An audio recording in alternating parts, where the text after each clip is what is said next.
Y a continuación traemos el resumen con los personajes más importantes que esta semana fueron protagonistas a través de Express News. La semana arrancó con William Pineda, director de esta casa periodística, quien habló del vil ataque a la sede de Express News y Noticias en portugués y agradeció las muestras de apoyo y solidaridad recibidas por parte de autoridades británicas y líderes de la comunidad, quienes rechazaron este acto vandálico contra la libertad de prensa.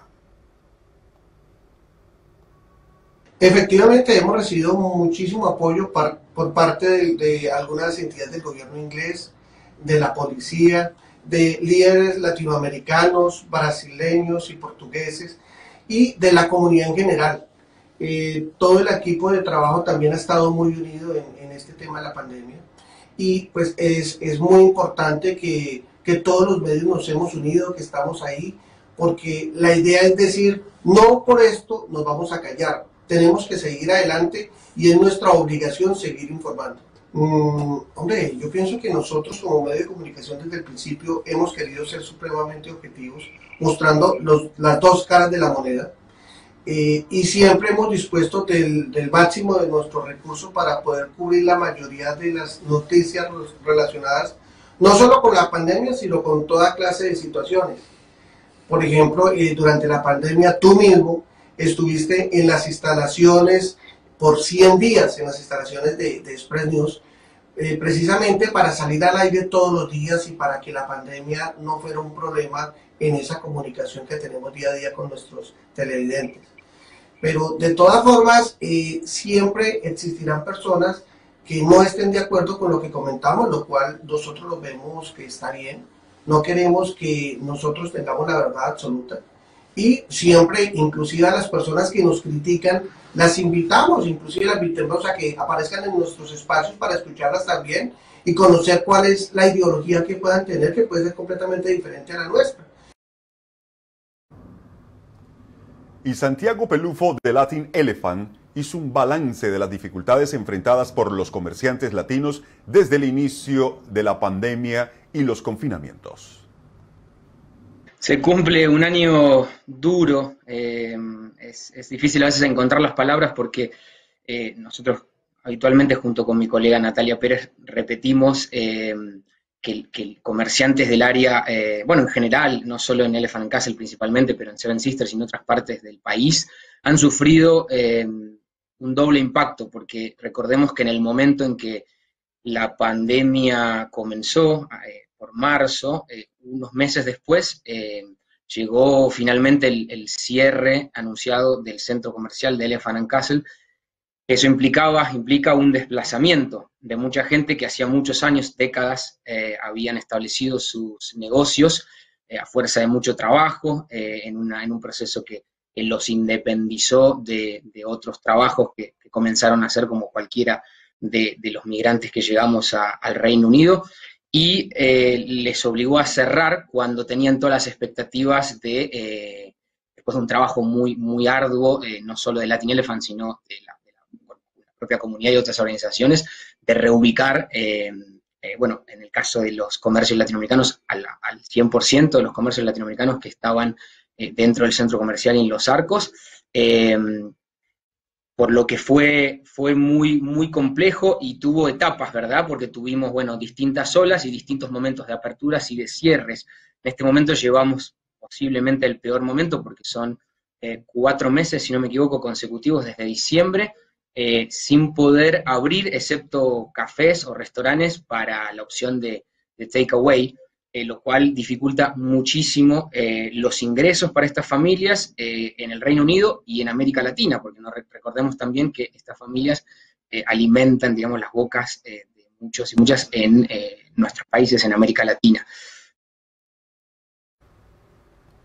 Y Boris Johnson, en un discurso a la nación, prometió que en Gran Bretaña se unirá para honrar las vidas perdidas por COVID, e insistió en que el Reino Unido finalmente está en camino hacia la libertad.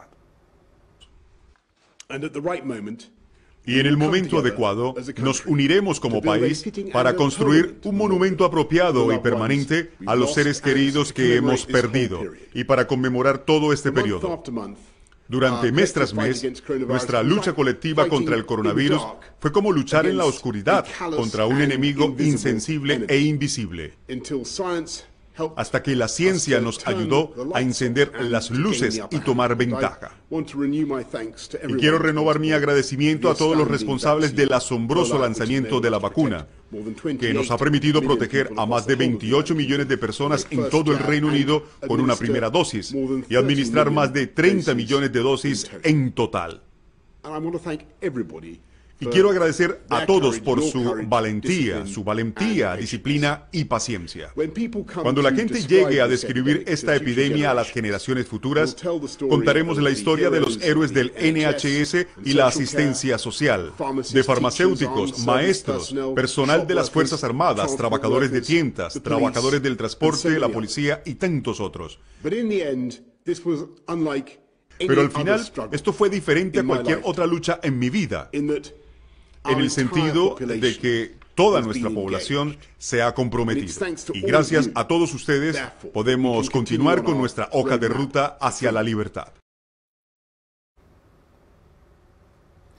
Juan Pimienta, oficial de la Policía Metropolitana de Londres, habló de las protestas en Bristol y de los cambios planteados en la nueva ley que daría mayores poderes a las fuerzas del orden público. Los poderes que la nueva legislación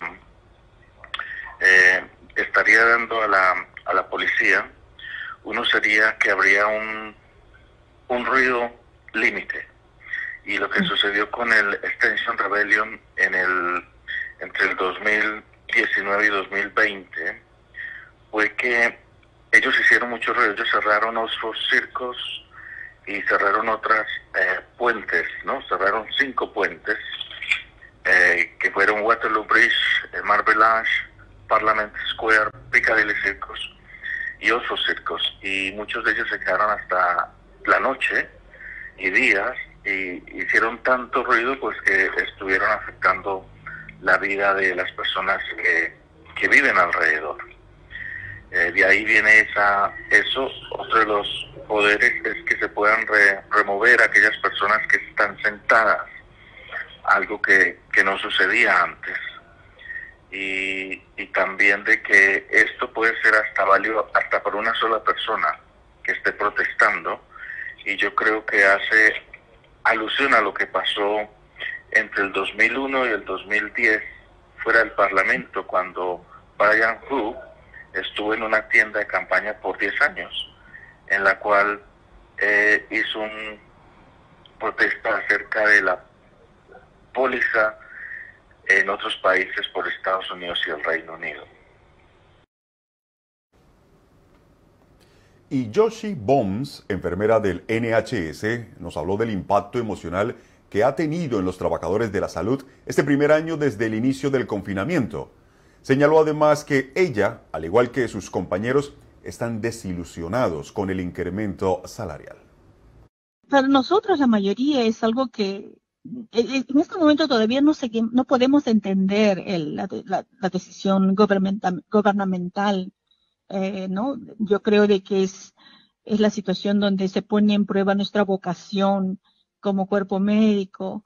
¿Por qué? Porque fuimos azotados y seguimos brindando la continua atención, ¿no? De todo tratamiento posible que el NHS o el NHS provee a todo paciente. Seguimos en este momento un poco confusos por la decisión del primer ministro. ¿Por qué? Porque como él también fue un paciente afectado por el coronavirus. Uh-huh. Entonces, creo de que para una persona que sea el representante de una organización también como el NHS, que no lo reconozca de una manera mucho más adecuada, para nosotros es un poquito, bueno, no digo es un poquito, es algo muy desilusionante. ¿Por qué? Porque en estos momentos continuamos con los mismos programas, los proyectos, las campañas de vacunación, y pues seguimos dando nuestros 100%.